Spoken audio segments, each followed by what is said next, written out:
दिल्ली के पास ग्रेटर नोएडा की शारदा यूनिवर्सिटी में छात्रों के दो गुटों के बीच जमकर हाथापाई हुई।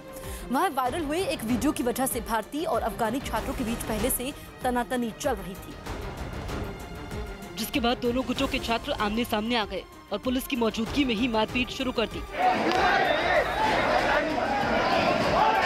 इस बीच वहां बड़ी तादाद में जुटे छात्रों को रोकने में पुलिस भी नाकाम रही। बताया गया कि कुछ दिन पहले एक वीडियो सामने आया था जिसमें एक अफगानी छात्र एक भारतीय छात्र पर हमला करते दिख रहा था।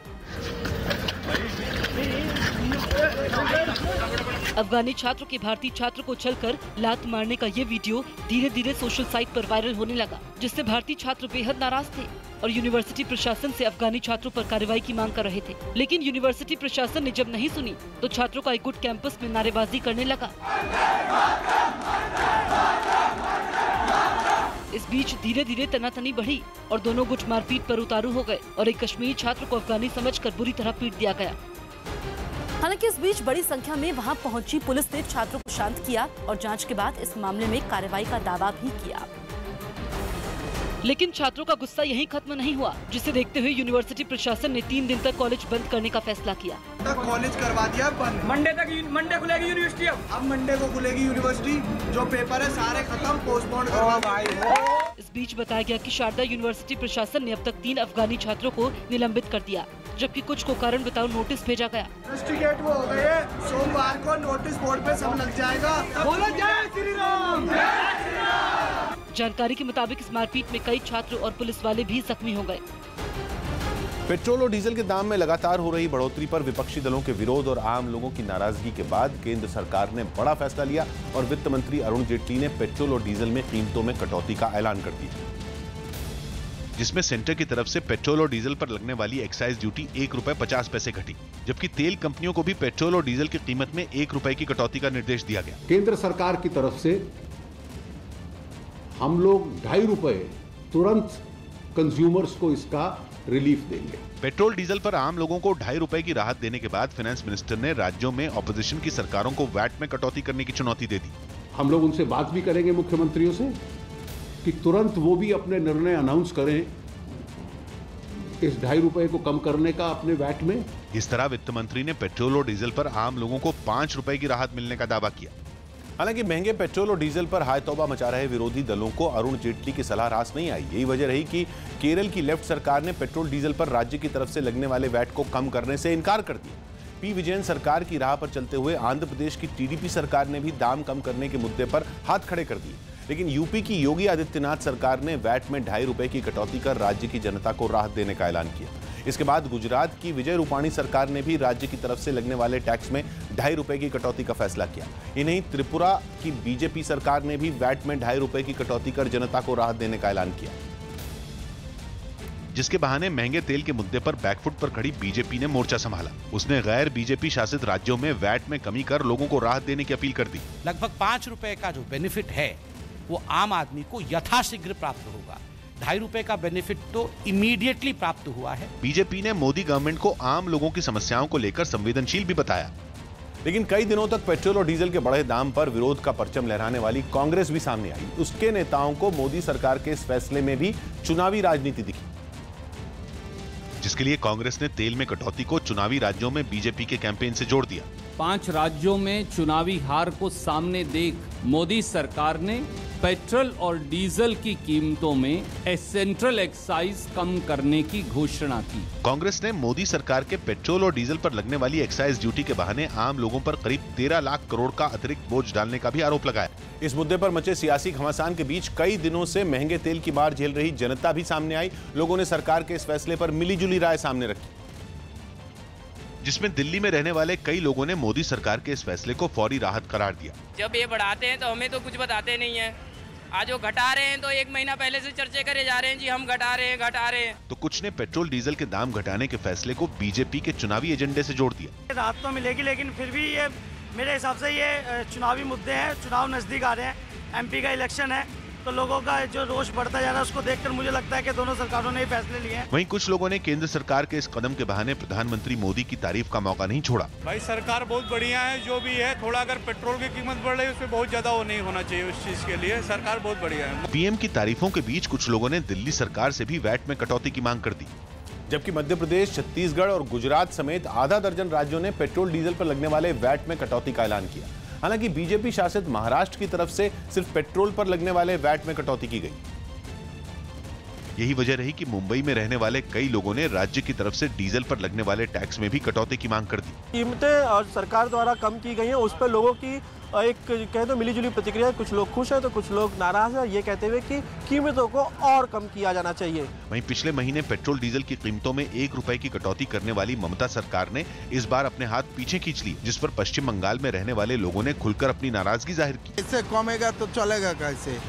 तो गाड़ी चलाता है, ड्यूटी देता है, इससे कोई कम नहीं हुआ। कुछ लोगों ने जनता की जरूरत से जुड़ी चीजों पर सियासी दलों को राजनीति न करने की भी सलाह दी।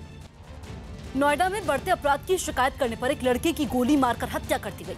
अजय नाम की जिस लड़के की हत्या हुई वो बजरंग दल से जुड़ा था। अजय के परिजनों ने दावा किया कि वो पिछले कई दिनों से इलाके में सट्टे के कारोबार और नशीले पदार्थों की बिक्री के खिलाफ आवाज उठा रहा था।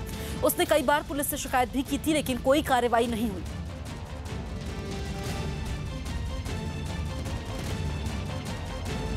इस संबंध में अब परिवार वालों के द्वारा तहरीर दे दी गई है, जिसमें उन्होंने 6 लोगों को नामजद किया है और 2 अज्ञात के विरुद्ध हत्या करना बताया गया है। पुलिस टीमें रवाना हो गई हैं, शीघ्र ही अभियुक्तों की गिरफ्तारी करके और अग्रिम विधिक कार्रवाई की जाएगी। तो ये चौंकाने वाला मामला नोएडा से सामने आया है, जहां पर अपराध को लेकर की शिकायत करने पर एक लड़के की गोली मारकर हत्या कर दी जाती है। बढ़ते अपराध की शिकायत करने पर इस लड़के की हत्या कर दी जाती है। अजय नाम के जिस लड़के की हत्या हुई वो बजरंग दल से जुड़ा हुआ था। कर्नाटक ने पेट्रोल डीजल की कीमतों में कटौती करने से इनकार किया। कर्नाटक के मुख्यमंत्री एच डी कुमारस्वामी ने पिछले महीने ही पेट्रोल डीजल की कीमतों में 2 रुपए की कटौती का हवाला देते हुए फिर से दाम में कटौती करने से इनकार कर दिया। यूपी के ग्रेटर नोएडा में एक चलती कार में आग लगने के बाद ड्राइवर ने किसी तरह कूदकर अपनी जान बचाई। यूपी के गाजियाबाद में पोलियो वैक्सीन में प्रतिबंधित पदार्थ मिलाए जाने की शिकायत के बाद अधिकारियों ने कंपनी पर छापा मारकर उसके एमडी को गिरफ्तार कर लिया। रिजर्व बैंक ऑफ इंडिया आज क्रेडिट पॉलिसी का ऐलान करेगा। यूपी के नोएडा में सट्टे का अवैध कारोबार और नशीले पदार्थ की बिक्री के खिलाफ आवाज उठाने पर विश्व हिंदू परिषद के कार्यकर्ता की हत्या के इल्जाम में पुलिस ने 2 लोगों को हिरासत में ले लिया। यूपी के शाहजहांपुर में कुछ लोगों पर एक महिला के गैंगरेप के बाद उसे नदी में फेंकने का आरोप लगा। यूपी के हरदोई में पान मसाला उधार नहीं देने पर एक बुजुर्ग दुकानदार की पीट कर हत्या के इल्जाम में पुलिस ने एक आरोपी को गिरफ्तार कर लिया। बिहार के नवादा में भारी मात्रा में शराब के साथ पुलिस ने 2 महिला समेत 5 आरोपियों को गिरफ्तार कर लिया। यूपी के गाजियाबाद में बिजली के एक ट्रांसफार्मर में आग लगने से अफरा तफरी मच गई। नाना पाटेकर पर यौन उत्पीड़न का आरोप लगाने वाली एक्ट्रेस तनुश्री दत्ता के आरोपों पर विवाद और बढ़ गया। इस मामले में तनुश्री दत्ता को नाना पाटेकर और डायरेक्टर विवेक अग्निहोत्री की तरफ से लीगल नोटिस भेजा गया, जिसकी जानकारी एक्ट्रेस तनुश्री दत्ता ने एक बयान जारी कर दी। तनुश्री ने दावा किया कि उन्हें पहला नोटिस नाना पाटेकर की ओर से और दूसरा डायरेक्टर विवेक अग्निहोत्री की ओर से भेजा गया, क्योंकि तनुश्री ने दावा किया कि फिल्म चॉकलेट के एक गाने की शूटिंग के दौरान डायरेक्टर विवेक अग्निहोत्री ने उनसे कपड़े उतारकर डांस करने के लिए कहा था, जिस पर विवेक अग्निहोत्री के वकील की तरफ से एक प्रेस रिलीज जारी कर एक्ट्रेस तनुश्री दत्ता के आरोपों को बेबुनियाद करार दिया गया। तो वहीं डायरेक्टर विवेक अग्निहोत्री के समर्थन में उनके साथ फिल्म चॉकलेट में बतौर एसोसिएट डायरेक्टर काम कर चुके सत्यजीत गजमेर भी सामने आए। तनुश्री के दावों पर सत्यजीत गजमेर ने फेसबुक पर एक पोस्ट लिखी, जिसमें उन्होंने सफाई देते हुए लिखा कि फिल्म चॉकलेट की शूटिंग के दौरान हुई घटना से जुड़ी खबरों को पढ़कर मैं काफी परेशान हुआ। मैं तब फिल्म के सेट पर ही मौजूद था और मैं दावे के साथ कहता हूं कि पूरी कहानी गलत है और ऐसा कुछ भी नहीं हुआ था। हालांकि इसके बाद भी एक्ट्रेस तनुश्री दत्ता के सपोर्ट में लगातार लोग सामने आ रहे हैं। इनमें नया नाम परिणीति चोपड़ा जुड़ गया। कोई भी विक्टिम्स हैं, specially women in this industry, actresses, अगर किन्हीं के साथ भी ऐसा कुछ भी हुआ है, I said it in my tweet also, I want every woman out there to come out there and speak. लेकिन जिस प्रोग्राम के दौरान परिणीति चोपड़ा ने तनुश्री दत्ता को सपोर्ट किया, उसी प्रोग्राम में मौजूद अर्जुन कपूर तनुश्री और नाना पाटेकर कंट्रोवर्सी पर खुलकर बोलने से बचते नजर आए। न्यूज 18 इंडिया से बातचीत के समय तनुश्री के चाचा संजय नंदी ने नाना पाटेकर और राज ठाकरे पर जमकर हमला बोला। संजय नंदी ने दोनों पर तनुश्री का करियर बर्बाद करने का आरोप लगाया। वहीं तनुश्री दत्ता के नाना पाटेकर पर लगाए गए सेक्सुअल हेरेसमेंट के आरोपों के बाद महाराष्ट्र के गृह राज्य मंत्री दीपक केसरकर ने कहा कि तनुश्री दत्ता के आरोपों में अगर सच्चाई है तो उसे तथ्यों के साथ सामने रखें। बहुत उसका साथ मैंने इतना गलत हुआ, इतना नाजायज हुआ, नाना पाटेकर, राज ठाकरे दोनों मिलके। अब हम लोग इसके बाद आगे उससे बात करेंगे, इसमें कानूनी लड़ सकते हैं कि नहीं लड़ सकते, इसका भी सोच रहे हैं, मगर वो एक्सपोज कर दिया। कायदे के सामने हर व्यक्ति समान है, चाहे वो नाना पाटेकर का हो, कोई भी हो, लेकिन उनके खिलाफ अगर कंप्लेंट ऑफिशियली आता है तो हम लोग इन्वेस्टिगेट कर सकते हैं और जो भी हकीकत है लोगों के सामने आ सकती है। कोई आदमी कानून से बड़ा होता नहीं है। अगर उनके खिलाफ अगर कोई सेक्सुअल हरेसमेंट की कंप्लेंट अगर आई है तो पुलिस ने इसकी जांच करनी चाहिए और उसमें सत्यता है तो नाना पाटेकर को कार्रवाई होनी चाहिए। दिल्ली में सीएम अरविंद केजरीवाल के आवास के बाहर ईस्ट एमसीडी के सफाई कर्मचारियों ने जमकर हंगामा किया। हालात इस कदर बिगड़ गए कि गुस्साए प्रदर्शनकारियों ने वहां लगे बैरिकेड तक गिरा दिए। सफाई कर्मचारियों ने यह हंगामा अपनी बकाया सैलरी और दूसरी मांगों को लेकर किया, लेकिन उनके इस हंगामे की वजह से दिल्ली कूड़ा कूड़ा हो गई। क्योंकि जैसे जैसे सफाई कर्मचारियों की हड़ताल आक्रामक रूप ले रही है, वैसे वैसे दिल्ली की सड़कों पर कूड़े का ढेर जमा होता जा रहा है। लेकिन ना ही इसका कोई हल निकलता दिख रहा है और ना ही सफाई कर्मचारी काम पर लौटने के लिए तैयार हैं। ईस्ट दिल्ली एमसीडी के सफाई कर्मचारियों ने यह हंगामा स्ट्राइक के 23वें दिन किया। प्रदर्शनकारियों से सड़कें खचाखच भर गईं। किसी ने बैरिकेड नीचे गिरा दिया तो कुछ लोग पुलिस वालों से ही भिड़ गए। यहाँ बैरिकेड करके इनको रोकने की कोशिश की गई है, लेकिन बैरिकेड को नीचे गिरा रहे हैं लगातार। जिस वक्त नॉर्थ दिल्ली के सिविल लाइंस में यह हंगामा हुआ, उसी वक्त करोल बाग से कुछ ही दूरी पर लोग कूड़े के ढेर की वजह से नाक दबाकर चलने को मजबूर दिखे। सफाई कर्मचारियों की स्ट्राइक की वजह से दिल्ली के दूसरे इलाकों में भी कूड़ा बिखरा दिखा। क्योंकि जिन कर्मचारियों की जिम्मेदारी दिल्ली को साफ रखने की है, वो पिछले कई दिन से हड़ताल पर हैं। 12 सितंबर से चल रही हड़ताल का सरकार पर कोई असर नहीं पड़ा तो सफाई कर्मचारी सीएम अरविंद केजरीवाल के घर पहुंच गए और दिल्ली गवर्नमेंट पर अनदेखी का आरोप लगाते हुए सफाई कर्मचारी बड़ी संख्या में एकजुट होकर सीएम हाउस का घेराव करने पहुंच गए। प्रदर्शनकारियों को रोकने के लिए सीएम हाउस के बाहर बैरिकेड लगाए गए थे, लेकिन प्रोटेस्ट कर रहे लोग बैरिकेड तोड़कर आगे बढ़ गए। जो प्रोटेस्ट है वो फिलहाल उग्र होता जा रहा है। एक बैरिकेडिंग को ये पहले ही पार कर आए हैं और यहाँ पर जो सुरक्षा बल है उनके लिए मुश्किलें बढ़ रही है। सफाई कर्मचारियों ने जल्द से जल्द मांगे पूरी नहीं होने पर आंदोलन तेज करने की धमकी दी। आज हमने सबसे कमर बांध रखा है, हम अंदर घुस जाएंगे आगे। प्रदर्शन में शामिल कुछ सफाई कर्मचारियों के हाथों में दिल्ली सरकार की एक अर्थी भी नजर आई, जिसे बाद में आग लगा दी गई, जबकि कुछ प्रदर्शनकारियों ने पुलिस वालों पर कूड़ा फेंकने की भी कोशिश की। हालांकि पुलिस वालों ने संयम से काम लिया और प्रदर्शनकारियों पर ताकत का इस्तेमाल नहीं किया। ईस्ट एमसीडी के सफाई कर्मियों के इस प्रदर्शन में नॉर्थ और साउथ एमसीडी के कर्मचारी भी शामिल हो गए और सफाई कर्मचारियों के हुजूम की वजह से सीएम हाउस की ओर आने वाली हर रोड खचाखच भरी नजर आई, जिन्हें सीएम हाउस तक पहुंचने से रोकने के लिए बड़ी संख्या में पुलिस के साथ ही पैरामिलिट्री फोर्स के जवान भी तैनात किए गए थे। लेकिन सफाई कर्मचारियों की भीड़ के आगे ये इंतजाम नाकाफी साबित हुए। सफाई कर्मचारियों के प्रदर्शन को दिल्ली सरकार के एक्स मिनिस्टर और आम आदमी पार्टी के एमएलए संदीप कुमार का भी साथ मिला। समाज के बीच में जाकर कहता मैं झाड़ू वाला हूँ, ये नकली झाड़ू वाला समाज वालों, देख लो असली झाड़ू वाले रोड पे और नकली झाड़ू वाला मौज में है।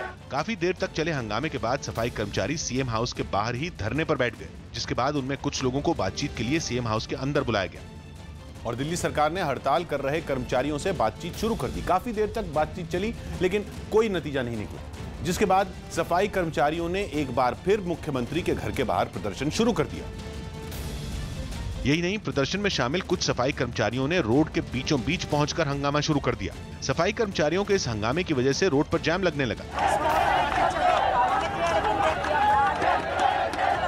हालात बेकाबू होते देख पुलिस वालों ने सफाई कर्मचारियों को कस्टडी में लेना शुरू कर दिया, जिससे नाराज होकर कुछ लोग सड़क पर लेट गए।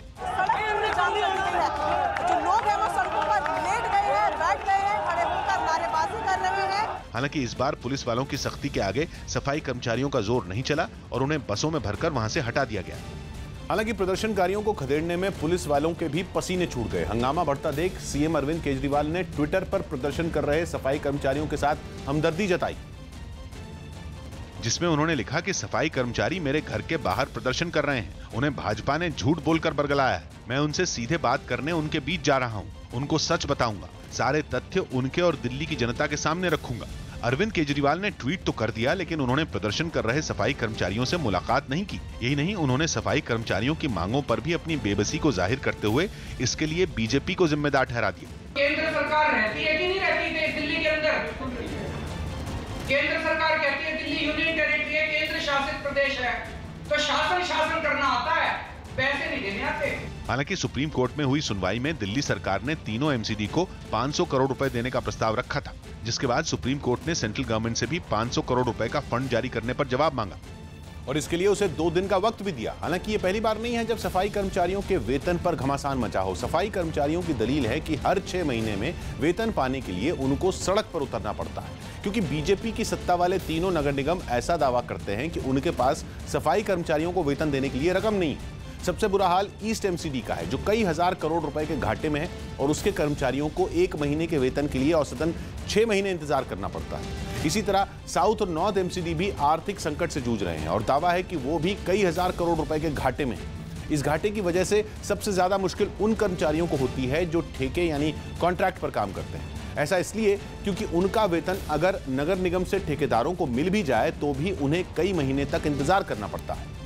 यही वजह है कि दिल्ली पर बार बार कूड़े की मार पड़ती है और सफाई कर्मचारी हड़ताल पर चले जाते हैं। दिल्ली के मौजूदा हालात भी इसी तरफ इशारा कर रहे हैं, क्योंकि सफाई कर्मचारियों की स्ट्राइक की वजह से दिल्ली में जगह जगह कूड़े के ढेर लग चुके हैं। करोल बाग से कुछ ही दूरी पर एक इलाके में सड़क किनारे कूड़े का ढेर लग गया। गंदगी फैलने की वजह से वहां से गुजर रहे लोगों की भी परेशानियां बढ़ गईं। इसी तरह आनंद पर्वत के पास एक पुल पर भी कूड़ा बिखरा दिखा। जानकारी के मुताबिक ईस्ट दिल्ली एमसीडी के इलाकों में 12 सितंबर से कूड़ा नहीं उठाया गया है, वहीं नॉर्थ दिल्ली के इलाकों में 25 सितंबर से कूड़े का ढेर लगा है। साउथ दिल्ली एमसीडी के इलाकों में हालात थोड़े बेहतर हैं, लेकिन कूड़े का संकट वहां भी बना हुआ है। सफाई कर्मचारियों ने ऐलान किया है कि वो अपनी मांगे पूरी नहीं होने तक काम पर नहीं लौटेंगे। यानी अगर ऐसा हुआ तो जो कूड़ा अभी सड़कों के किनारे दिख रहा है वो बीचों बीच जमा हो जाएगा और दिल्ली कूड़ा कूड़ा हो जाएगी। दिल्ली के रोहिणी इलाके में बन रही एक इमारत की दीवार गिरने से एक मजदूर की दबकर मौत हो गई। बताया गया कि वहां कुछ मजदूर काम कर रहे थे, इसी बीच एक ऊंची दीवार भरभरा कर उन पर गिर पड़ी, जिसके बाद जानकारी मिलने पर वहां पहुंचे प्रशासन ने मजदूरों की जान बचाने के लिए रेस्क्यू ऑपरेशन चलाया और मशीनों की मदद से मिट्टी हटाकर नीचे दबे मजदूरों की तलाश करने लगे। बताया गया कि रोहिणी सेक्टर 3 में मौजूद जयपुर गोल्डन अस्पताल के पास बन रही एक इमारत की दीवार गिरने से यह हादसा हुआ, जिसमें एक मजदूर की मौके पर ही मौत हो गयी। 2 आदमी दबे हुए थे। इन्फॉर्मेशन ये थी कि 3 आदमी है, लेकिन एक आदमी सुरक्षित निकल गया था पहले। 2 आदमी हमने आने के बाद निकाले, उनको जयपुर गोल्डन हॉस्पिटल भेज दिया है। इमारत की दीवार गिरने से 2 मजदूर बुरी तरह जख्मी हो गए, जिन्हें एम्बुलेंस से अस्पताल ले जाया गया। रेलवे बोर्ड ने पैसेंजर ट्रेनों और मालगाड़ियों में होने वाले हादसों को रोकने के लिए खास तरह के सेंसर की मदद लेने की योजना बनाई है। जानकारी के मुताबिक ये सेंसर पैसेंजर ट्रेन और मालगाड़ियों के डिब्बों में लगाए जाएंगे, जो ट्रेन के पहियों के गर्म होने, बेयरिंग जैम होने और पटरियों में दरार जैसी गड़बड़ियों को पहले ही भांप लेंगे, जिसके बाद सेंसर ट्रेन में गड़बड़ी की जानकारी डिब्बे में लगे ब्लैक बॉक्स तक पहुंचाएगा, जो ट्रेन मैनेजमेंट सिस्टम से जुड़ा होगा। सेंसर से मिली जानकारी के बाद वक्त रहते गड़बड़ी को ठीक करने का काम शुरू कर दिया जाएगा, ताकि हादसे को टाला जा सके। जानकारी के मुताबिक इस सेंसर सिस्टम को एक डिब्बे में लगाने पर 14 लाख रुपए का खर्च आएगा। इस सिस्टम में सेंसर के साथ ट्रेन के डिब्बे के अंदर इंडिकेटर, LED और CCTV भी लगाए जाएंगे। रिपोर्ट में बताया गया कि इसी साल दिसंबर से 100 डिब्बों में सेंसर सिस्टम लगाने का काम शुरू कर दिया जाएगा। दिल्ली हावड़ा और दिल्ली मुंबई जैसे रूट पर चलने वाली 5 ट्रेनों में सेंसर सिस्टम लगाने को मंजूरी मिल चुकी है। बिहार के वैशाली में चोरी के एक आरोपी को भीड़ ने सरेआम बुरी तरह पीटा। आरोपी की पकड़ा गया शख्स अपने साथी के साथ मिलकर एक स्कूटर चुराने की कोशिश कर रहा था, लेकिन तभी वो भीड़ के हत्थे चढ़ गया। इसके बाद भीड़ में मौजूद कुछ लोग उसे बुरी तरह पीटने लगे। इसके बाद आरोपी को पकड़कर लोगों ने सड़क पर घुमाना शुरू किया। इस बीच वहां मौजूद लोग लगातार उसे पीटते रहे। ये गाड़ी चुरा रहा था, ये चाबी बनाया हुआ। कौन सा गाड़ी था आपका? पल्सर है। पल्सर कौन गाड़ी है? स्कूटी चुरा रहा था। बताया गया कि आरोपी का दूसरा साथी मौके से फरार हो गया। तुम्हारे गिरोह में कौन कौन है? 2 आदमी थे। कौन कौन नाम? हालांकि खबर पाकर मौके पर पहुंची पुलिस ने किसी तरह आरोपी को भीड़ से बचाया और वहां से लेकर चली गई। रूस के राष्ट्रपति पुतिन और पीएम नरेंद्र मोदी के बीच आज होने वाले शिखर सम्मेलन में S-400 एयर डिफेंस सिस्टम समेत कई अहम समझौतों पर मोहर लग सकती है।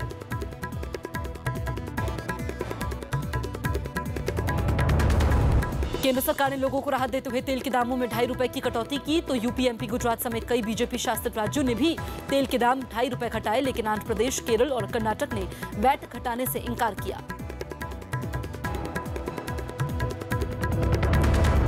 तेल तेल की कीमतों में कटौती पर कांग्रेस ने निशाना साधते हुए इसे आने वाले चुनावों में हार का डर बताया तो ममता बनर्जी ने कहा केंद्र कम से कम 10 रुपए घटाए।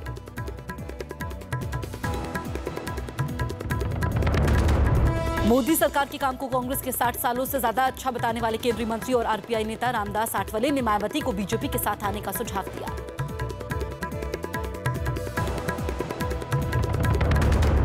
दिल्ली के तैमूर नगर हत्याकांड का पर्दाफाश करते हुए पुलिस ने 3 आरोपियों को गिरफ्तार करने का दावा किया।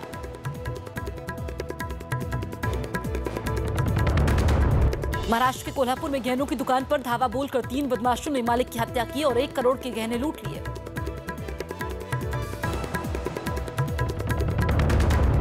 चुनावों से पहले राम मंदिर पर हो रही सियासी बयानबाजी के बीच आज दिल्ली में वीएचपी ने संतों की बैठक बुलाई। नोएडा में अपराध के खिलाफ शिकायत करने पर बजरंग दल के कार्यकर्ता की गोली मारकर हत्या।